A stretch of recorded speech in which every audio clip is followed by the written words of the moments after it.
Boom! Freaking Elgin is sneaking around, but why is there no motel? She can time travel now? I don't get it. Like, am I in the Twilight Zone here? Hey guys, it's Nina. Today we're doing this. I'm really excited about this video. I love this show. It may seem like I don't with all of the things I'm going to present you today, but just keep in mind, I love this show. I can't wait for the next season, and I hope you guys watch it. Quickly before we get into it, if you haven't seen the show from, what the heck are you doing? Get on that. Here's a quick summary from Wikipedia. The series is set in a nightmarish town in the United States that traps those who enter it. The unwilling residents strive to stay alive while plagued by terrifying nocturnal creatures from the surrounding forest, as they search for secrets hidden within the town and beyond in the hope of finding a way out. So yeah, basically there's this family who's on a road trip, and then they come to a tree in the middle of the road. They can't go around it, they have to find another way. They turn back around, and eventually they end up in this town. And thinking nothing of it, they drive straight through it. Without making any turns or anything, they end up back in the town, as if they had done a loop. Eventually they find out that they're stuck there. They cannot leave this town. It's just gonna keep looping them back in. There are already townspeople here who the exact same thing happened to. Everybody in the town came to that tree in the road and are now stuck here. At night, there are these creatures that come out that look like humans, albeit walking slowly and creepily, but when they attack, they grow long nails and sharp fangs. They not only brutally kill you, but torture you by skinning you and ripping open your ribcage. The rest of the show is basically the townspeople trying to survive, find a way to escape, and, uncovering the mysteries of the town, like who created it and stuff. It has elements of horror, but I wouldn't say that it's a fully horror show. It does give me the feeling of excitement and spookiness that I feel when I watch horror movies, but on a milder scale, which I love. Anyway, is anyone else freaking confused by what's happening in season 3? It's giving me Lost vibes in the sense that nothing is getting resolved and we are left with more and more mysteries and questions. Funny enough, the show is actually from the executive producers of Lost, which got way more convoluted before it even started making a little bit of sense. I'm glad this season provided us with some answers, but it definitely left us with even more questions. Here are the moments in From season 3 that are cuckoo bananas. Are you cuckoo bananas? No! The only questions really answered in the finale are about the Ankui children, or as Peter calls them, the Haktua children. Fatima's baby mystery is cleared up. She was apparently spawning the reincarnation of the smiley guy. And Elgin sneaking around is revealed to be him being led by the kimono lady in order for the town to successfully reproduce the smiley face guy. But we still don't really learn who or what the kimono lady is. She doesn't appear to be like any of the other creatures. Also, how does Fatima know what the creatures are in the end? How does she know that they're immortals made through sacrifice? Like, did the kimono lady tell her for some reason? Why would she tell her that? I don't get it. Speaking of the creatures, we learn that they're a result of sacrificing their children in order to live forever. Interesting plot point, but why are they the way that they are? I could see how their true form with the fangs and the claws and their inhumanity could be a result of the methods that they use in achieving immortality, which are really evil, killing their children. But what is their motivation in killing and torturing the people of the town? And why are the townspeople even there at all? How are they selected from all different parts of the United States? All those different places. Different roads. Yet everybody ended up here.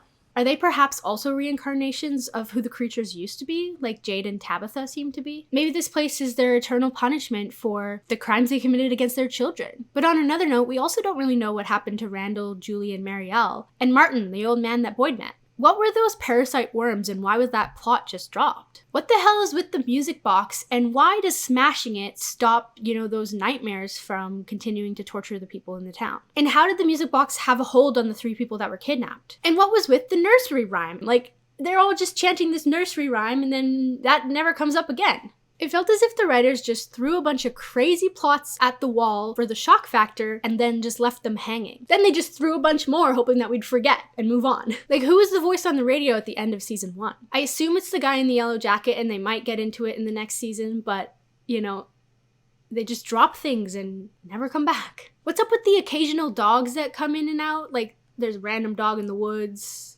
a bunch of dogs. Do they have any significance? Why was absolutely everyone killed when Miranda went to go to the tower, except for Victor?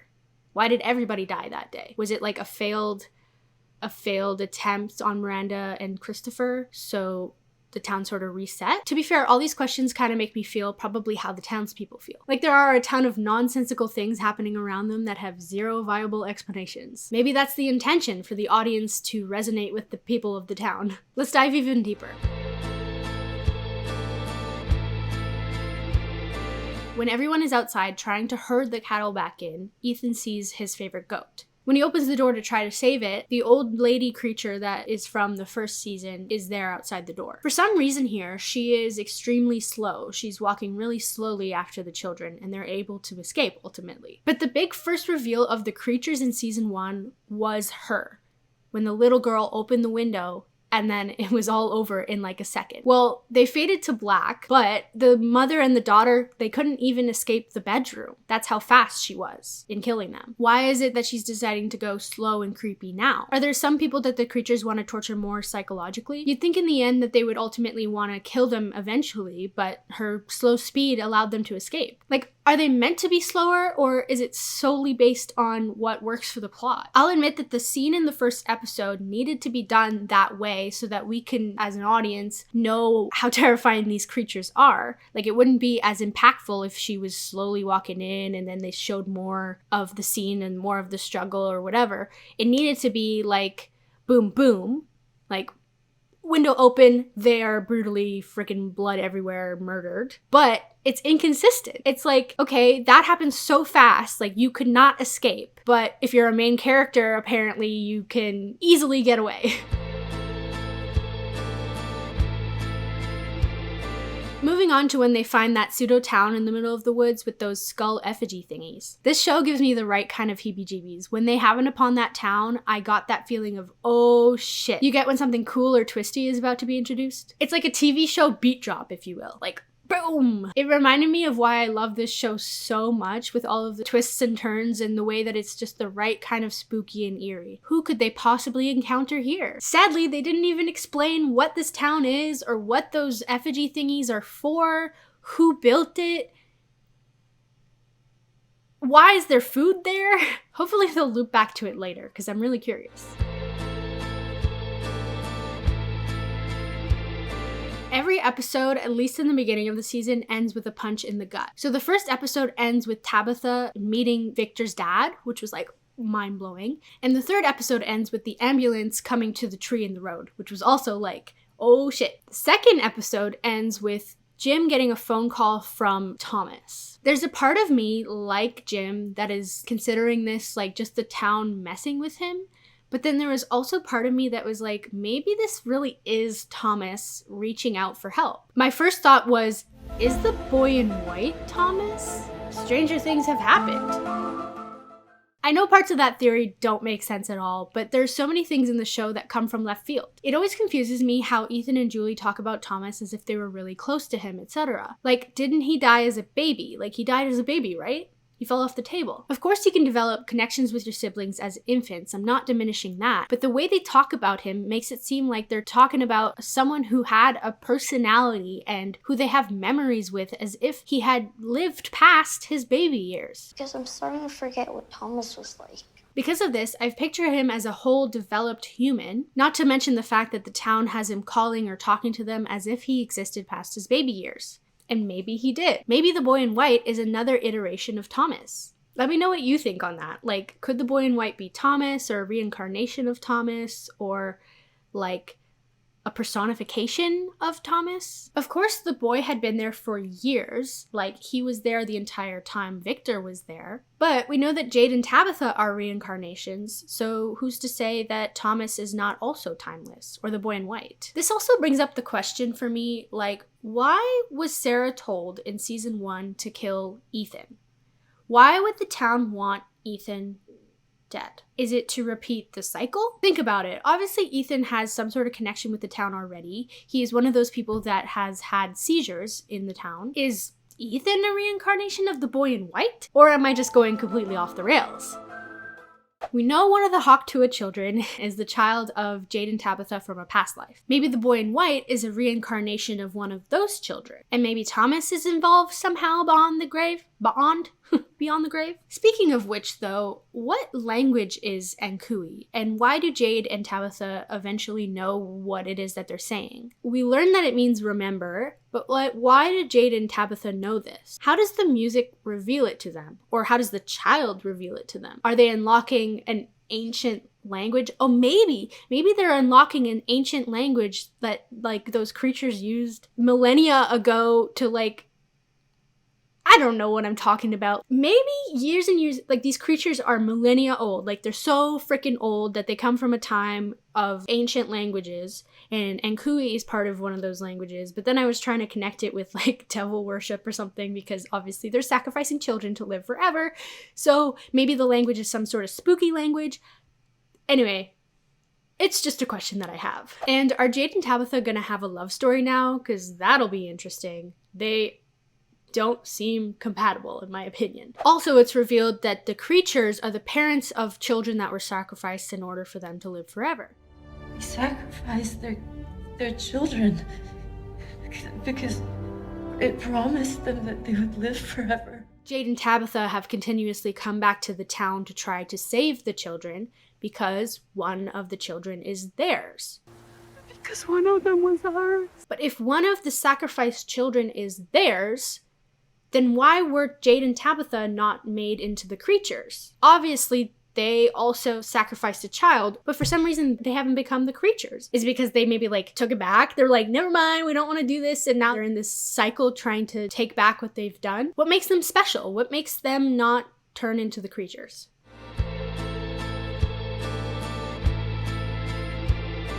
This common notion really freaking annoys me. Okay, so in episode 5, Danny goes to Boyd to thank him for standing up for her, and in turn, she pitches ideas on how to get the townspeople to react better to the situation. Give them a project to focus on so that they feel like they have some sort of control. Boyd shuts her down, completely ignoring her valid suggestion. You let me worry about how to take care of my goddamn town. Thank you! Sure, she made a mistake, but him ignoring solid advice because he has a personal opinion on someone is selfish. Her suggestion doesn't have any less validity because of her past transgressions, which happened out of valid fear, by the way, which I'll get into later. Danny later questions Kenny about the diner and the motel sign and the sheriff's office that looks like a post office with travel agency signs. This also made me wonder, why is there a motel sign with no motel? Like, these are really good questions. Even though Kenny says that people have already asked these questions, we as an audience haven't heard these questions ourselves in the show. At least I don't remember a time where someone was bringing this up. Like, just specifically the fact that there's a motel sign but no motel. Like, I didn't make that connection. I remember seeing the motel sign multiple times, but I never noticed that, like, there's no motel there. There's a pool, but why is there no motel? Who did create this town with these strange elements? And why did they do it? Are they unaware of what a town actually looks like? Or are they doing it just to mess with the residents and to make them go crazy asking themselves these questions? I mean, what kind of psycho built this place? Then they move on to talking about what it's like for someone who has just arrived to the town. How people believe that they're going to be the ones to crack the code and that they will not become like one of the people who are just accepting their fate. Kenny implies that everyone conforms in the end when they realize that there are no answers to their questions and there's nothing that they can do. But really, who's to say that someone new wouldn't have a new idea? Jim, Jade, and Tabitha alone have already gone out and uncovered a lot of new information. And when Boyd arrived to the town, he found the talismans, which no one had found in years of being there. Meanwhile, Kenny is saying this. I mean, you show up and you think to yourself, I'm gonna figure this out. All these other people, they may have given up, they may have accepted it, but me? I'm gonna figure this out. At some point, you either adapt or you lose your mind. It's such a jaded take. I understand it coming from Kenny because he just lost both of his parents and he's in a state of negativity and defeat. But I'm speaking in a more general sense. Any new person arriving is a new mind and a new set of eyes on the situation, and in my opinion, can definitely come up with new theories and new perspectives. I hate how everyone is treating Danny like she couldn't possibly contribute any valuable alternate ideas. She's new, she'll eventually get up to speed with what everybody already knows. Sure, but who's to say that she can't spot something that everybody missed? Everyone thought Jade was crazy when he was running around town thinking he was in an escape room, but he solved way more mysteries than any previous tenant. There's obviously the added layer of the fact that Danny came in guns blazing and people resent her for it, but you need all the perspectives that you can get.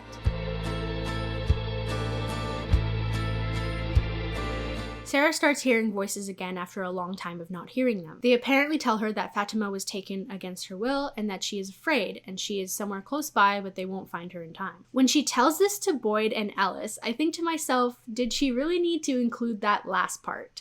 Like, sure, tell them that she is taken, that she is close by, those things are pertinent information, but do you really need to tell them that the voices are laughing because they won't make it in time? They would want to find her urgently regardless, so do they need to be affected by the psychological manipulation? Also, why does it seem like the voices are sometimes actually helpful? Like, why would they warn Sara about Fatima? I guess it's because they know for a fact that they're not going to make it in time, so they're more sort of taunting them. But if you think back to season 1, when Sara and Boyd were in the woods, Sara heard the voices, and the voices told her that things in the woods are actually worse than the creatures from the town.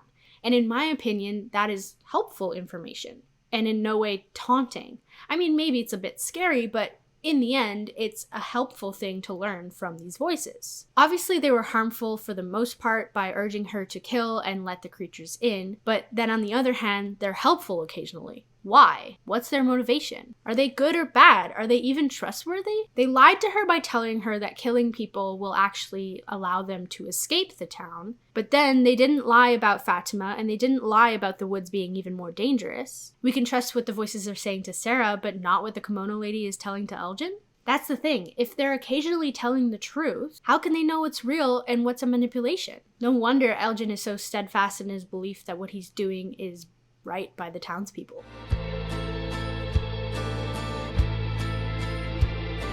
In the first episode of the season, we find out that their food supply is rotten, and so they're running out of food. The people start to get scared and panic, and so they crowd the diner in order to steal food for themselves. It's a little hard to believe that the people of this town would act in this way, considering the community that they have built. They built this community based on sticking together and not letting each other run amok. Yet people get so stupid at the first sign of trouble, especially considering that the first people who would have learned about this food supply shortage are the people of Colony House, who seem to be more into the concept of sharing and, communism in a sense. Like, sure, you could say that things up until this point were running smoothly, and so now that things are changing, it makes sense for people to panic and act impulsively. But I don't know, I feel like the logical next step in a community like this would be to hold a team meeting or a town meeting and come up with potential solutions to this newly presented problem. Then again, I've never been in such a life or death situation with added fear factor. Peter also reminded me of how people acted during COVID, and I would say that that was way less terrifying. Don't get me wrong, COVID was bad, but there weren't creatures running around trying to rip your skin off. I don't know though, something about the community that they built in the show gave me more hope in their ability to overcome these trials and tribulations, more so than, people in reality.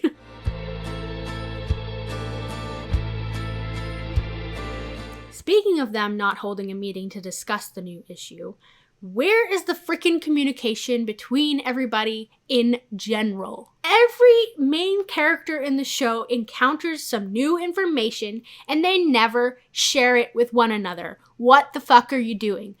How do you think you're gonna solve this issue without telling people what you discovered? The third episode opens up with the phone call with Thomas that Jim receives, and he goes out to save his children. Or Thomas warns him about his kids, and he goes out to collect his kids before nightfall. He's a little frantic in trying to collect them, and Boyd asks him if everything is all right. Jim provides him no information or context on his behavior and why he's acting this way. I've been seeing it to Peter from season 1. These people need to share more information with one another if they want to get out. Jim doesn't tell Boyd that he had just received a phone call from his son Thomas, his dead son Thomas, and he also never shared the fact that he heard the voice on the radio at the end of season 1 until season 2, episode 5. He eventually tells Boyd that he heard a voice on the radio that knew his name and knew what Tabitha was up to, and he pitches the idea that potentially they're in some sort of experiment with people observing them. He says, "Look, we don't have to trust each other. We don't even have to like each other, but we've got to start working together on this." Yes, exactly. So why did it take you so long to tell Boyd this information? On the other hand, Boyd also keeps a lot of information from everyone. The fact that Sara is alive, what he saw in the woods, the blood bugs in his arms he kept a secret for a really long time, the not so dead now creature that they killed, Fatima's condition after he finds out about it. That was information that could be used before the exam.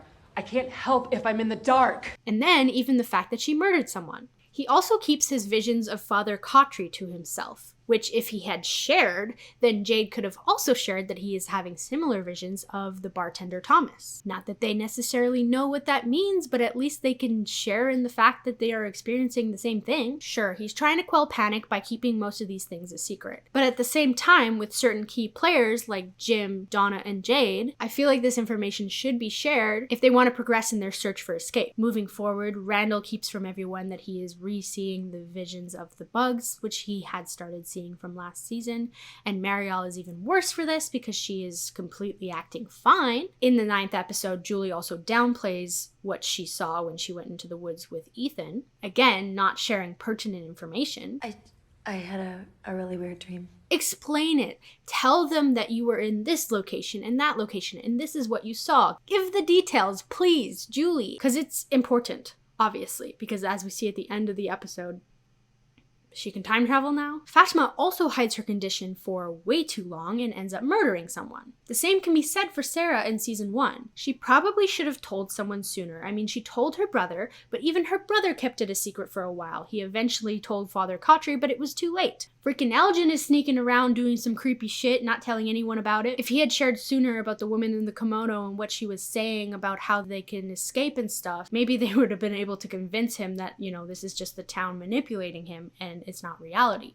But maybe the kimono lady was probably telling him, don't tell anyone, they're just gonna ruin it, or some shit like that. I mean, that's how manipulation works, but maybe, just maybe, they could have helped him out of his predicament. Then there's Jade, frustratingly keeping everyone out of the loop of his spooky random visions. Like, he's just going around seeing people and he's just accepted it at this point. He's just over it, but they could be relevant, you know, like who you're seeing, what you're seeing, why you're seeing it. Again, if you share that information, maybe you can work through it. And in the 5th episode, we learn that Jade doesn't even know about the faraway trees. He doesn't even know what they are. Even though Tabitha and Boyd have been inside of one already, and obviously Victor knows about them, how does Jade, a main character, not know about the faraway trees in the 3rd season? Then Jim mentions that the bottles from the bottle tree actually contain notes inside of them with numbers. And Jade exclaims, And you don't think that's important? my thoughts exactly, Jade. Why are we not pooling our knowledge? In the final episode, Tabitha, Jim, and Jade are walking in the woods and they're discussing their points of overlap in their individual experiences. Jade brings up the symbol he's been seeing, and then Tabitha mentions something that the boy in white told her, that the symbol is formed by the roots of the bottle tree. Formed by the children's love or some shit like that. They pour their hopes into the roots that made the symbol, and then those roots became the tree. Jade then exclaims, You could have just fucking told me! maybe if you had all spoken to one another and shared this information sooner, these revelations would have happened faster. They've seriously got to pool their collective clues. The more minds working on a solution to something, the more likely it is that they will come up with viable theories. Or at least help someone who is currently struggling with something on their own out of stubbornness. Sara, Marielle, Elgin, Randall, Jade, Fatima. I mean, come on people, lean on your supposed family. Quick thank you to the sponsor of this video, Your Interaction. If you are loving this video, please give it a like. If you have any thoughts in those heads, that sounds mean. Like, if you have any thoughts in your head, write a comment down below, because I want to hear it. And I've been utilizing my community tab more often. I've been putting polls and questions over there for you guys to answer, and I haven't seen a lot of activity, so it would be so cool if you can go and check it out. And thank you to the one person who voted in my poll about this video.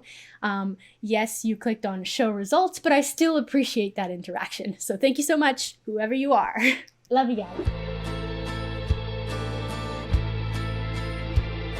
In episode 8, Jim comes into the bar, guns blazing, yelling at Jade for putting ideas into Tabitha's head. Filling her head with ideas? What is she, 9? Does he not realize how misogynistic he's being by implying that she can't think for herself? Jade even points this out. Tabitha's a grown-up. You got a problem with what she's doing? Talk to her. He's also a complete asshat to Jade, and it's bullshit. You are a lonely, selfish, narcissistic asshole who doesn't give a shit about anything but yourself and your own goddamn ego. If you want to kill yourself trying to figure this thing out, be my guest. but I have a family to look out for. What does he want? To just live in this town like a happy family, like nothing is happening around them? At least Jade is actually trying to get people out of here. Jim has continuously tried to stop Tabitha from doing any investigating out of fear for her safety. But where will that lead? Is she really ever safe the more time she spends stuck in this town? He's stuck on the idea that Jade is doing all this solely to boost his own ego, but Jade puts it nicely. So what? If it gets us home, who gives a shit? It kind of gives off a little bit of jealousy vibes, which is interesting because later, obviously, we find out that Jade and Tabitha are actually a couple, or at least they were at some stage, that shared a child. And so adding that like almost triangle element, but like super subtly, is really interesting. And also Henry, I guess, because Miranda was with Henry and Tabitha was Miranda. Like Tabitha and Jade, Christopher and Miranda. Henry is kind of exactly like Jim because they're like separate love interests that are not, you know, the Christopher and Tabitha reincarnations. You know, the show is not really about romance. There's not a lot of romance that goes on in it, but I like spiderwebs. I'm into K-dramas. I would totally be down with like, you know, love triangle dynamics. Who's with me here? Jim, in my opinion, has just buried his head in the sand and at this point is just waiting to be rescued or something. And to that I say, bury your head in the sand and wait for your fucking prom. And is Jim dead now? I kind of hope so. He was the worst. When Tabitha is in the real world, everyone is so unnecessarily mean to her. Like when she accidentally grabs the kid's arm in the coffee shop. The mother goes, Get your hands off him. I'm so sorry. What's wrong with you? Isn't it obvious that she had just mistaken him for someone else? She does look disheveled and a little homely, but she wasn't being like aggressive or belligerent. Or then when she asked the two teenagers to borrow one of their cell phones and one of the teenagers is like super rude about it, and then when she gives the phone back, one of the teenagers is like, you better disinfect that, while Tabitha was still in earshot. So rude. She did have the longest conversation ever though with her mom, especially considering she was going around and round in circles. After the first love you, she could have hung up the phone. I mean, I understand she's been gone for a long time and Tabitha probably also wants to talk to her mom longer, but is it just me or did it seem like Tabitha wasn't even really listening to her mom's responses? Like it seemed very disconnected. You tell me, didn't that phone call feel weird and long and oddly disconnected? Anyway, in the second episode, she meets up with Henry, or she meets Henry, and he's also rude to her because, you know, she's kind of saying weird shit. I couldn't help but wonder why Henry didn't trust her sooner. Tabitha gets Henry to trust her by mentioning the kids and the tower. It clicked to him that it was the same thing that Miranda had been seeing. He then shows her Victor's room and then says, No. I think you're here for what's in the basement. Which comes off super ominous. Let me take you to the basement. Okay, he didn't say it like in a creepy way like that. It was kind of more like, I think what you need to see is in the basement. Spooky vibes, not creepy vibes, but still ominous. He's explaining the visions that Miranda used to have, and he mentions that the visions started when he and Miranda had an acid trip. And I paused for a second and I was like, I really hope that this is not all just some really bad acid trip. Like, don't write it off like that. I swear to God, if you write it off by some bad acid trip, I'm gonna be pissed. But I really don't think it has any relevance to what is happening. So that also kind of makes me angry that they're mentioning that they were high on drugs. Like, what's the point of that? But here's what gets me. Henry starts describing exactly what Tabitha had already told him about the town and the townspeople. Like that it's a place that people can't leave and can arrive to from anywhere, and how they're trapped inside a nightmare. But if he had heard all this before from Miranda, why didn't he believe Tabitha right away when she was explaining all this? Or at least come to the connection sooner before she had mentioned the tower and the children. I know it's been so many years since he saw Miranda and heard all these things from Miranda, but it feels like something that you would remember. Rewatching the scene where Tabitha is explaining all this, it kind of makes sense though, because Henry is not fully listening or letting her explain. So it may just be that he was too defensive and putting up walls to listen to what she was describing. Moving on to the fourth episode, where the whole town gangs up on Tabitha. Seriously, why is everyone being so rude to Tabitha? They're mad that she didn't tell the police in the real world, but do they really expect anyone in the real world to believe what she's saying? And even if there is the slightest chance that someone in the real world believes her, what do they expect them to do? The town is in some unknown location, apparently accessible from all around the country, but apparently also non-existent. Even Tabitha later thinks that she should have done more. I should have done more. Bro, what could you have done? Really? You didn't know where the town was. Plus, you did follow leads which revealed important, relevant information. They lead you to Henry, which in turn leads you to more about the lore of the town, the children, and the bottle tree. In the end, that's probably more helpful than telling the police about a town that no one can leave and that can't be found. What are they gonna do if they believed you? The best they could do is probably inform everyone's family that these people are still alive, but what good would that really do? It would probably do more damage than good. Be like, yeah, your family's still alive, we don't have any idea where they are, and they're tortured at night by these creatures, but hey, they're still alive somewhere. Don't lose hope. That would just cause more distress. The townspeople seriously need to back off. If they think they can do better, they could give it a try. Oh, That's what you get. Okay, no, he totally didn't deserve that. He just wanted to go home, but did he really have to be so smug about it? In the first episode, Donna is being super pessimistic and unhelpful as usual. This is the mark of her character. If you remember in season 1 when they all decided they wanted to try building the water tower, and she was so pessimistic about it that she made a whole scene about gathering the wood for it. This did come out of grief from another life lost, but also from her negativity towards the success of the radio tower. And still in this season, every potential solution that Boyd brings up about the food shortage, she shuts down and doesn't present any solutions herself. She's just set on catastrophizing and throwing her hands up in defeat. A we're fucked and there's nothing we can do about it mentality. Don't get me wrong, my own anxiety leads me to similar catastrophizing on a lesser scale, but at least I recognize that it's not useful, and I try my best to simply reframe my thoughts. At least Boyd becomes the voice of reason here, and he tells her that they can't just lay down and die. The soil is poisoned. Everything is poisoned. All right, so you want to give up? Huh? Hey, look at me. Should we just lay down and die?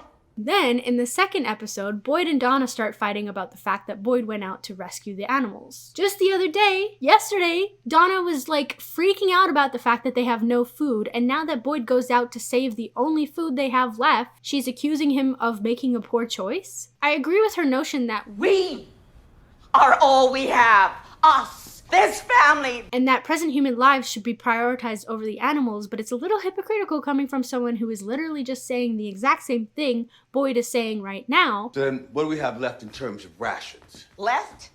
We don't have anything left. And who is probably the one who put the idea in Boyd's head about the panic surrounding lack of food. We would have starved! We would have found another way! Yesterday you were ready to crawl into a fucking hole because the crops had spoiled. And now you're standing there telling me that we would have found another way. Where was her "we would have found another way" mindset then? Why didn't she think to consult her family on potential solutions? And now that someone has died, the food is not important in comparison? Don't get me wrong, I agree with this concept. The people should be more important than the food. But I don't like the fact that she is turning it around on Boyd when she was the one who was freaking out about it the other day. And now that he takes action to maintain what little they have, he's at fault for getting someone killed? She was the one freaking out about it. Of course he's gonna want to try to save these animals at all costs. Also, blaming him for what happened to Tian-Chen is just making it worse. Don't you think he already feels guilty about it? It's just so heartless. As leaders go, she's very driven by emotion behind closed doors. Kinda gives you whiplash.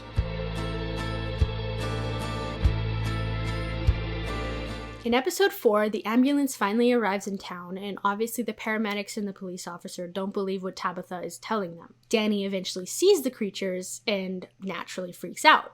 She makes her way to Colony House, and in fear she accidentally ends up killing someone through the window. Everyone becomes upset with Danny, but especially Boyd. He says, "Something scares you, you just start shooting, huh?" But to be fair, she's in a completely abnormal situation where fear actually makes sense. She's surrounded by unbelievable monsters in an unknown town, and 2 of her colleagues were just brutally murdered. Granted, Boyd himself was put into a horrible position by Danny by the fact that she left Tabitha handcuffed in the ambulance and then dipped, and then in turn, Boyd had to decide to leave Randall behind. But there's no reason, in my opinion, for him to continue to dislike Danny after this incident. When they have the town meeting in episode 5, Danny actually tries to stand up for Tabitha, but some random person dismisses her and shuts her down. What is she even doing here? She killed someone last night. The way that they're treating her is such bullshit, in my opinion. Like, she was new, she was terrified, and they have no empathy whatsoever. I totally understand not giving the benefit of the doubt to a police officer who kills someone out of fear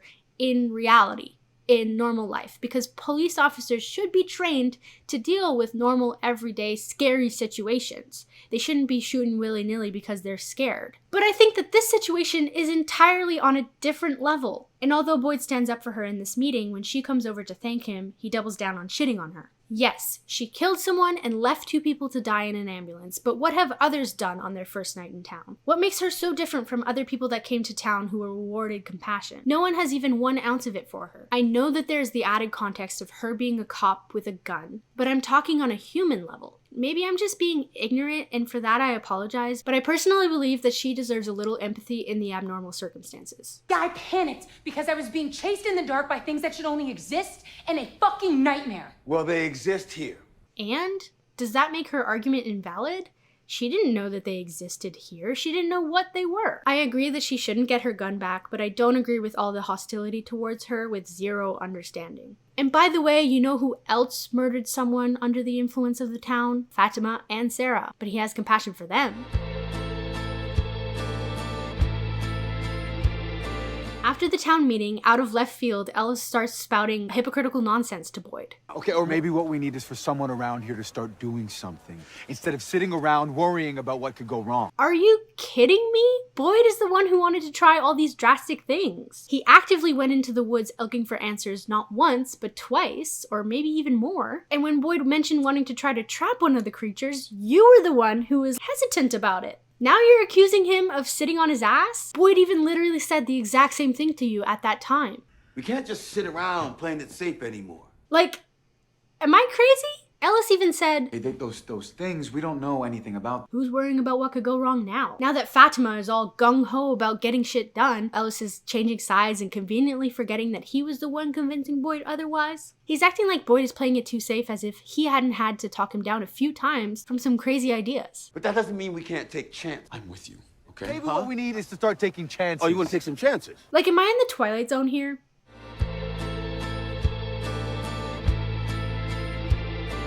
My first thought when Boyd and Ellis find out that Fatima killed Tilly was they better put her in the box. But they're gonna put her in the box. I'm not gonna let that happen. Excuse me? And why not? Because Fatima's important to you? And what about Sara? The only reason that she was kept out of the box was because Boyd thought she was useful. There may have been a tiny element of guilt involved because of what happened to Frank, but it surely wasn't down to compassion, so why does Fatima get special treatment? Obviously, they've moved away from the box as a form of punishment, but if they're gonna treat Danny like crap for accidentally shooting someone and ostracize Sara the way they are for essentially doing the exact same thing, there better be consequences for Fatima. Like, seriously, the exact same thing happened to Sara. Sara was being influenced by the town. In her case, she was hearing these voices that told her that they could be free if she killed people. So the only reason she killed people was because the town is influencing her to do so. And it's the same thing with Fatima. The only reason she ended up killing Tilly is because the thing growing inside of her is bringing out her negative emotions. It never would have happened if the town didn't influence her. In both cases, they were affected by the town. Oh, but for Fatima, let's hide her away and keep it secret and, essentially not punish her at all. And you might say, well, Sara didn't really end up getting punished. Like, she was never put in the box. Sure, but the entire town knows what she did, and everybody hates her, and she kind of hates herself, which sucks. I think she has been punished. Speaking of which, if they were going to come up with a story in order to cover up what happened, why don't they just blame the death on the creatures, instead of putting the blame on a person? Yes, it was in daylight, but for all we know, the creatures are breaking their own rules, or are evolving. But instead, Boyd is just going to let the blame fall on Sara?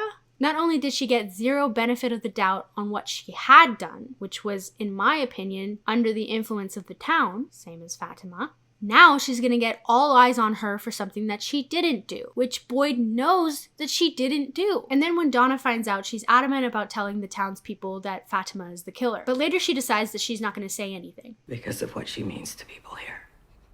Her spirit. Her light. Okay, Donna, so just fuck Sara, I guess. Let's just let everyone continue to believe that Sara's the one who did it, right? Besides, no one is ever to blame but Sara. It's not your fault, Dad. None of this is your fault. What happened last night, it wasn't your fault. What happened last night wasn't your fault. It wasn't your fault. It's my fault. No, Victor, you were just a boy. What happened wasn't her fault. Right, so Fatima gets a pass while Sara and now Elgin have to pay for what they did under the influence of the town. Father Khatri even points out the irony behind the fact that Fatima is getting off scot-free while Boyd is preparing to go all medieval on Elgin for the things that he's done while this place has gotten inside his head. But no one, imaginary or otherwise, has yet vouched for Sara for the same reason. No one is seeing the parallels? And it just goes to show that if you're continuously told that you're a bad person and that you're irredeemable, you start to believe it. This is why Sara is able to push Elgin's torture further with less remorse, since everyone already believes that she's a monster anyhow. I hated this. They pushed her over the edge and made her into what they already believed she was. And now she believes it too. She was literally influenced by the town the same way that Fatima was. But everyone loves Fatima so they can find it within themselves to forgive her. I bet they'll forgive Elgin too. Or at least pity him. Justice for Sara, honestly.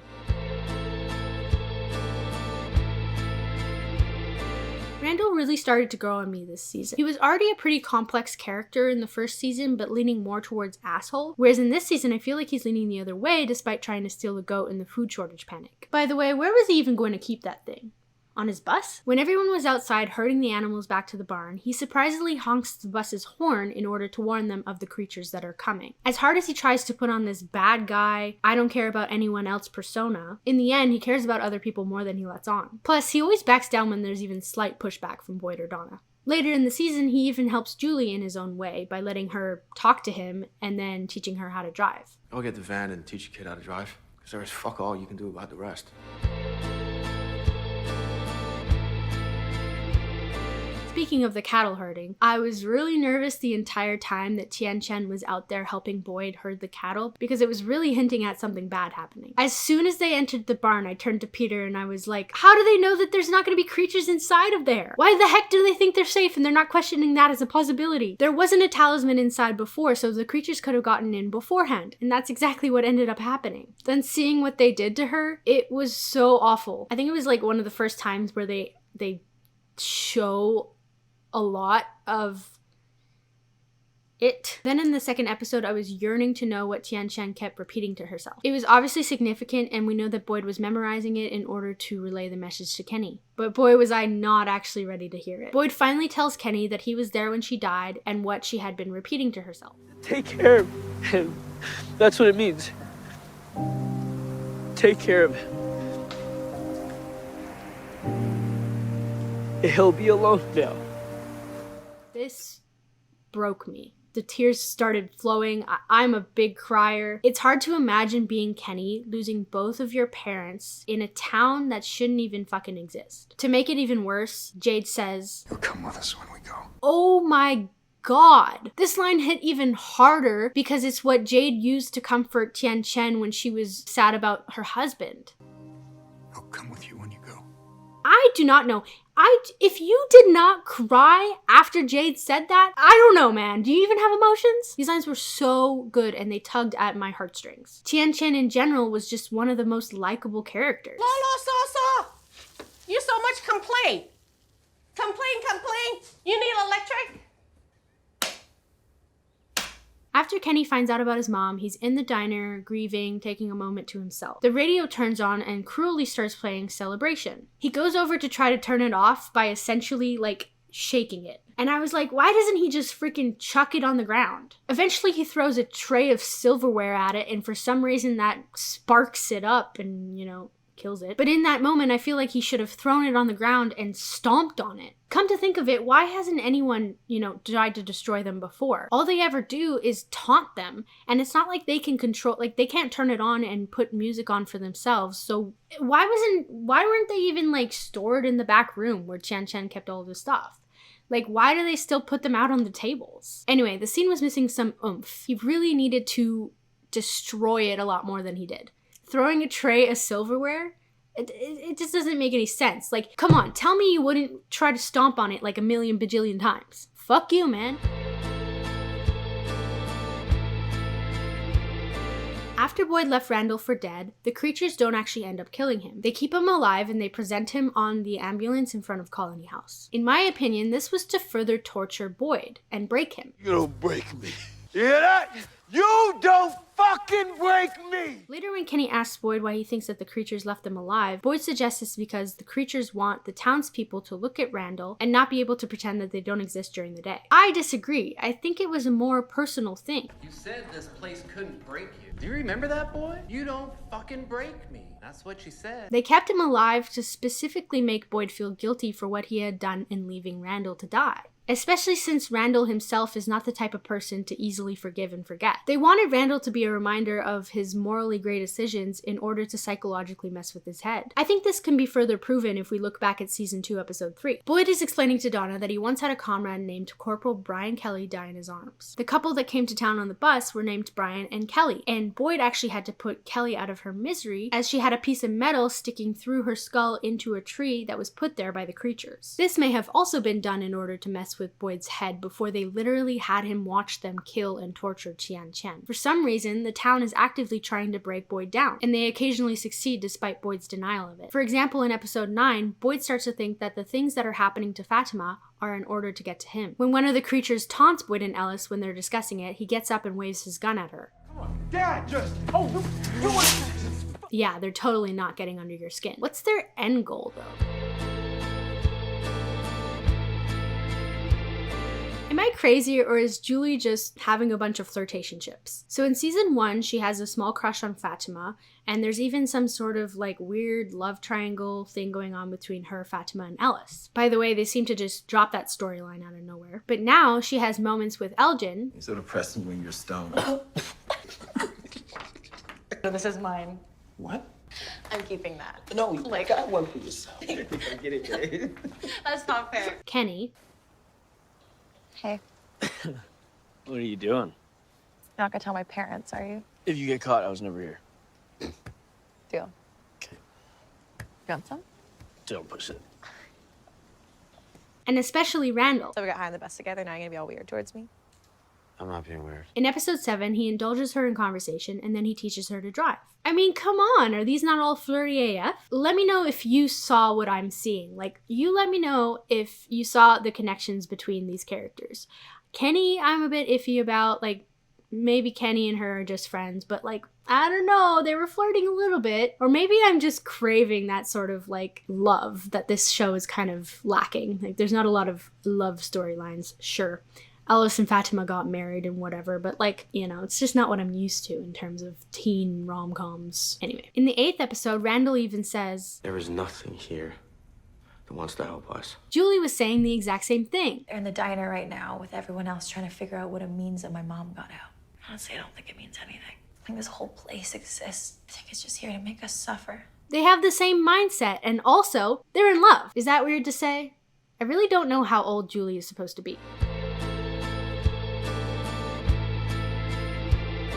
At episode 2, from what we've seen of Fatima's storyline so far, Peter's theory was that she was turning into one of the creatures by craving this rotten food. In the 4th episode, we see Fatima drinking the blood of the resident who was shot. It's almost like the baby was craving blood, like in Twilight. Episode 7 starts with Fatima in the clinic. Chrissy is theorizing that she's having a psychosomatic pregnancy because they can't find anything on the ultrasound. Fatima is insisting that there is something growing inside of her, but everyone continues to condescendingly speak to her as if calming a child. Why aren't they believing her? After all they've seen. Sure, Marielle brings up the fact that Boyd not too long ago had these parasites in his arm, so anything is possible, but they didn't believe him then either. You'd think that they'd learn by now that it's more likely something fucked up happening because of the town than anything logical. Marielle later continues to gaslight her as if Fatima is eating rotten food simply based on a belief rather than a deep craving within her body. Maybe you could just try eating regular food again. Just small bites. I'm not eating garbage because I'm afraid.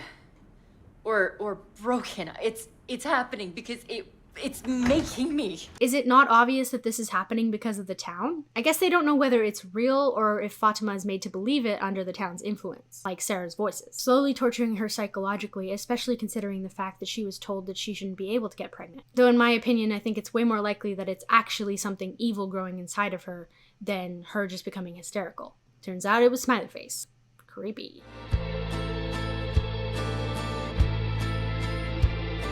I hope you didn't come to this video seeking answers because I basically laid out all of my questions. As much as I love this show, I am entirely perplexed by the storyline. I seriously think that the writers of the show don't even know the answers to our questions. It really feels like the writers just want to throw a bunch of crazy plots and shocking moments at us without really knowing where they're going with it. They're just gonna try and figure it out as they go, and because of that, there's gonna be so many loose ends. And I really, really hope that I'm wrong about that, but that's what it feels like. If they can pull it off and bring everything to perspective in the end, that will be the biggest shock of all. And this show will probably go down as the greatest show in history in my books. Don't get it twisted. Although it seems all over the place to me, I love the twists and turns that this show presents. I'm absolutely enthralled. I love this show. It's so captivating and it really tickles my horror fancy. I don't know why I wrote that sentence in my script.